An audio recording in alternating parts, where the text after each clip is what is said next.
老和尚慧道海，号慧生，山西省晋城县人，俗姓吴，名伟信，乳名祥瑞，生于民国13年农历2月初，排行老幺，家世务农。7岁至私塾读书识字。9岁时，父亲病逝。年幼时，常到附近寺院游玩，对于佛教寺庙僧人感到非常亲近与熟悉。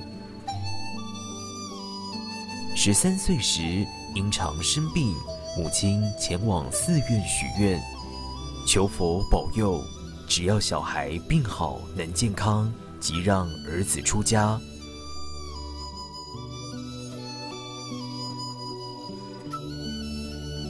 事后果真痊愈，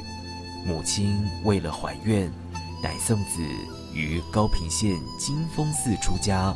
礼拜上祖下印老和尚为师。后来由其恩师带至晋城青莲寺，受三坛大戒。戒会圆满后，随师学习初级佛法义理规矩，背诵5堂功课等。14岁，民国26年，中日爆发全面战争，太原沦陷失守。18岁，剃度恩师死于日军手中。当时乡下地区大多以佛事经忏为主，也无佛法正知见。和尚不愿随顺俗流，即前往太原崇善寺参学丛林规矩。20岁，因局势动荡，母亲往生后，便离开太原，至北京广济寺、包头市妙法禅寺等地挂单。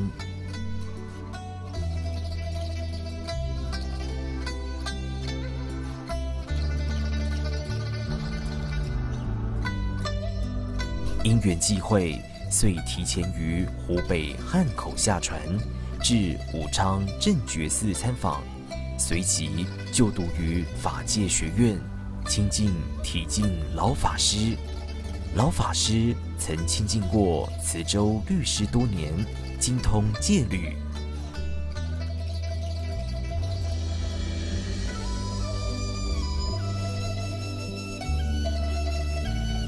期间曾欲至武昌普渡寺求受增异戒，后因战祸受阻，体净老法师劝导不要因无法在受增异戒而气馁，何况戒场多不明律，并勉励好好学戒。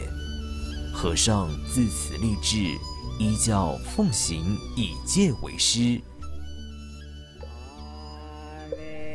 和尚来台湾之前，或因年代久远，或不惯留影，因此许多珍贵相片已然遗失。所以这些带有和尚当年求法足迹的年代，仅能以年表方式呈现。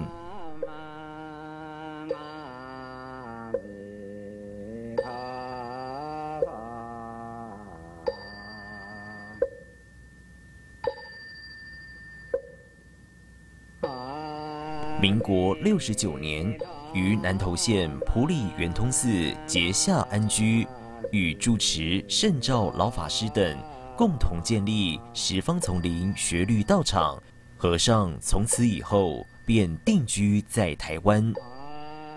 民国70年，受广化律师聘请，至台州南普陀佛学院讲授随机结魔遣释，并指导忏悔2篇结魔出罪的方法。此为台湾佛教史上首次比丘戒座持正式的讲解，对日后提倡僧众学戒风气影响甚为巨大。民国72年，于埔里圆通寺结下期间，为众宣讲新山定4分僧戒本。74年，于圆通寺结下，再讲解随机结魔遣释。讲座圆满后，果清法师将其内容笔录编辑成《随机结模浅释讲记》一书，成为近代僧尼学习声闻律法不可或缺的要点。民国74年，互讲随机结模的事，就可以看出老人家非常慈悲，要国亲就搬到他住的隔壁，那请意就非常方便，那么老人家也都是以身作则，我们潜移默化，我们从老人家的表现，那么自己也不敢懈怠放逸，就好学报老人家的深恩重德，我们也效法老人家来学切，自己也能够持切，也效法老人家弘扬切法，续佛慧命，使令正法久处。在讲座期间，曾发生万年青开花之罕见事迹，其花洁白相净，清新淡雅，经8日而谢，众人赞叹称奇。民国76年，应照应法师之请，担任南投鹿果净律学佛院首任院长，讲授《楞严经》、戒律学等课程，并教导传统复讲研习方式，解行并重。而后又主持短期出家研习营多次，培育出很多优秀僧才。海公师父他老人家提出这个学院统领化的制度呢，就是说，这个僧众他送到佛学院以后，他毕了业以后，他还是个僧众，而且他能够很快的融入僧团。那事实证明，就是我们的佛学院毕了业以后，到南普陀、到正觉精舍、到莲寺，也都有担当一些法师跟干部哈。所以我是觉得海公师父的这个政策是在当时是一个很大的影响，这是一个老人家的特色。民国79年，至高雄燕巢悟光精舍宣讲梵网菩萨戒，而后每年皆去主持传授5戒菩萨戒或主持佛七。悟光精舍之后，亦成为学律道场。民国80年，应了依长老之请，担任埔里正觉精舍第1任方丈，任期3年，悉遵佛制，如法结下安居，并以持戒念佛为宗旨，建立10方丛林僧团。正觉精舍遂成为台湾主要弘律道场之一。结下安居期间，第1年宣讲弥陀要解，第2、3年礼请美国法云寺妙净长老宣讲法华经，法音轰动全台。期间接受全省比丘尼道场之请教戒、安居医旨及解答戒律上的疑惑，并倡导出家众应闻法进修，结下安居，至今未为风气，依然不坠。民国82年，应中国佛教传播协会会长新田长老之请，担任新营妙法禅寺三坛大戒教授和尚，讲解4分律比丘戒本，并指导传戒仪轨，开启了台湾佛教传戒史上第1次如律而完整之比丘尼2部僧受戒法。咱有特别就是咧传戒，是安怎规矩安怎我唔知影，你去教，你教。是个海公传戒了，摕一本迄个做仪轨给我讲这个就是2部僧的受戒仪轨啦。哦，原来是这样子的，我看来唔知啊，为了心要做，也唔知我要安怎做啊，我讲一般传戒，咱囡仔做，因为做观察知影啦。2部僧咱唔捌去做咧工课啊，唔知安怎唔知啊，你迄阵咱唔知做迄个仪轨啊，我都甲伊引荐讲，你安怎用你教，你安怎修，这海公了来得知，看我安怎教安怎是。日后传部协会新田长老首先创立佛教卫星电视，弘扬佛法，并每3、4年请和尚领导传戒一次，共同绍隆僧种，一律改革传戒风气，至今影响巨大。民国83年，应真华长老之邀，于新竹佛岩改为南众佛学院，宣讲南山律在家备览宗体篇。以后亦皆设立律学课程，诵戒结摩3学总持。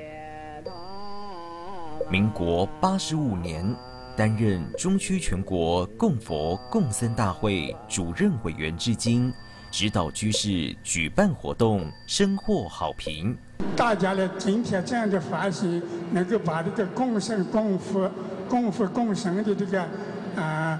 功德是圆满成就。同年，台中南普陀寺传授史上最长比丘3坛大戒，传戒之楷模，为期半年。和尚担任戒会教授阿舍离。后来广化律师愿满圆寂，受大众师殷重礼请，和尚遂进山担任南普陀寺住持兼佛学院院长，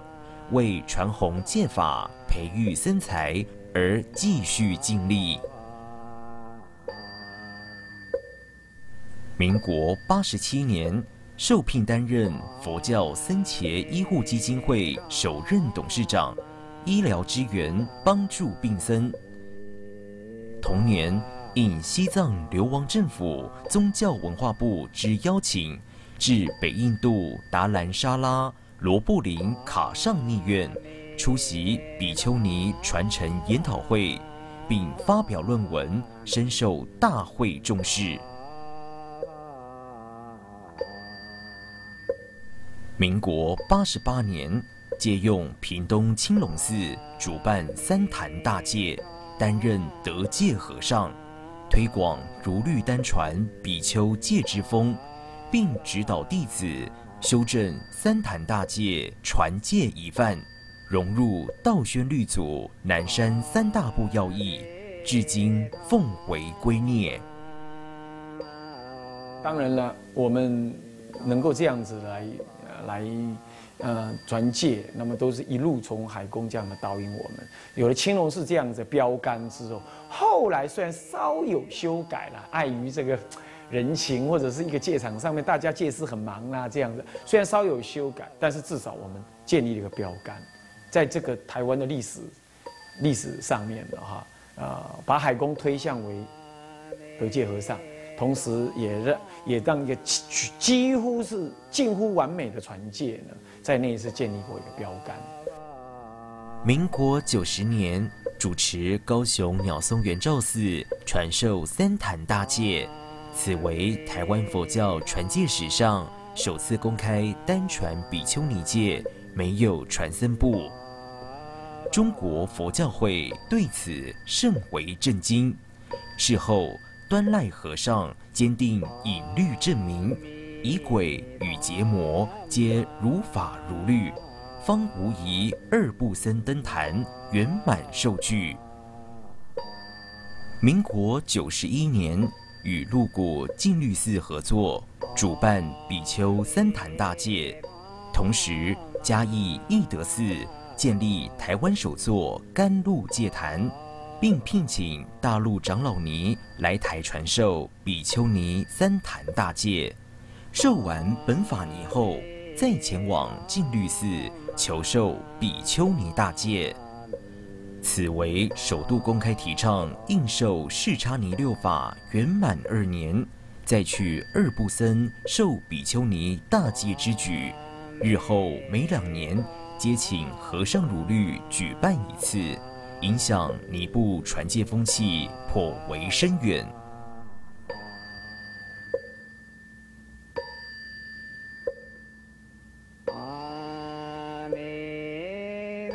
民国97年，大陆五台山梦参长老来台讲经，特地来探望和尚，畅谈叙旧，惺惺相惜。同年，和尚辞去长达12年南普陀寺方丈与院长职务，退居念佛自修。后来也应各寺所请，随缘开示或传戒。以戒为师呢，就告诉我们，使我们这个身口意善业行为方面呢，遵从这个戒法。这个修这个十念处呢，这是了生脱死的很微妙的方法。这是佛在领入涅槃的时候啊，告诉我们，以戒为师，以十念处为主。或者我们要是能够修学任何的止观，修学任何的禅定，也是更好。如果不明白这种道理，没有办法去修观去了，那我们就老老实实念佛也是一样的。那么我们一定要明白这个无我的道理，我们对于我们这个身体也不会去执着它，对于我们现在这样的心理也不会去执着它，那么我们就会改过。怎么改过呢？断除烦恼，不造恶业，那就不会感到苦恼的果报了。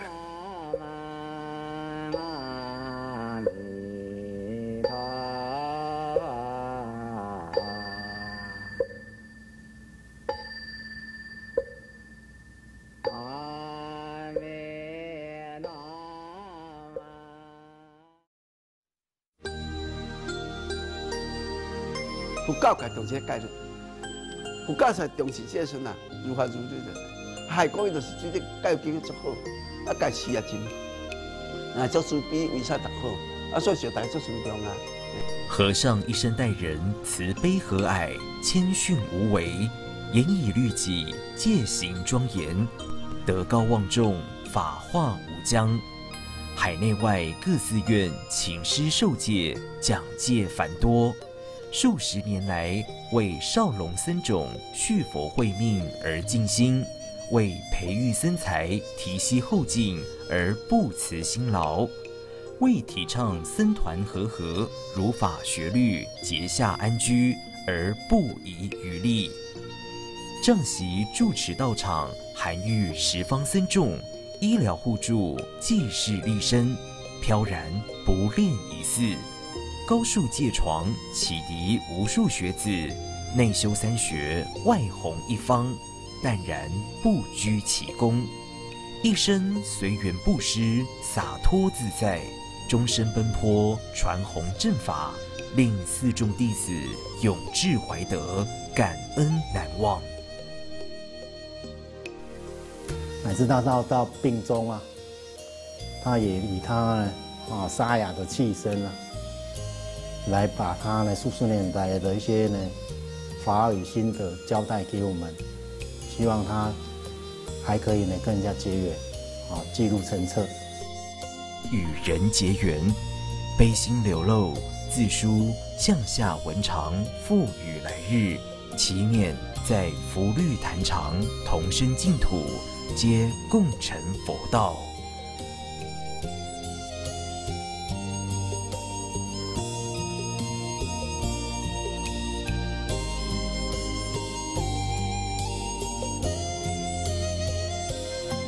民国102年2月27日早上7时15分，和尚誓缘已尽，于大众念佛声中正念分明，安详舍报，享年90岁。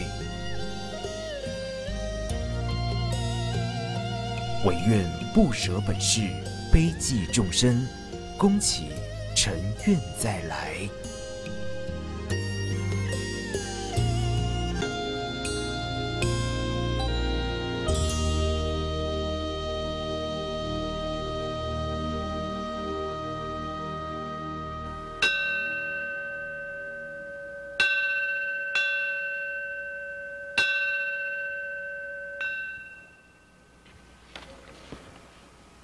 众生